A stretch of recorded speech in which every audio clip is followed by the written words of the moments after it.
USA sõjaline tegevus Iraani vastu on külvanud maailmas ebakindlust ning toonud kaasa kütusehindade järsu tõusu.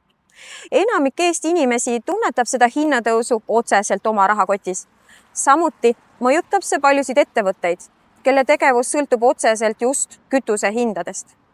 Mitmed Euroopa riigid on reageerinud adekvaatselt, langetades aktsiise ja leevendades seeläbi survet nii inimestele kui ka ettevõtetele. Reformierakonna juhitud valitsus on aga otsustanud bensiini- ja diiselkütuse aktsiisitõusu üksnes edasi lükata. Rahandusminister Jürgen Ligi on nimetanud seda otsust Eesti inimese jaoks veel väga heldeks maksuleevenduseks. Tuletan meelde, et alles mõni kuu tagasi tegi sama valitsus märkimisväärse maksuleevenduse kasiinoärile, vähendades oluliselt netikasiinode maksukoormust. Selline prioriteetide seadmine näitab selgelt, et kitsad ärihuvid on olulisemad kui Eesti inimeste toimetulek. Selline suhtumine ei ole vastuvõetav.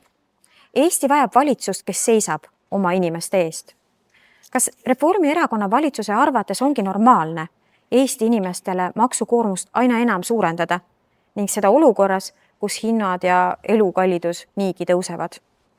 Minu arvates tuleks kütuseaktsiise langetada, et leevendada hinnasurvet, parandada inimeste toimetulekut ning säilitada Eesti ettevõtete konkurentsivõime.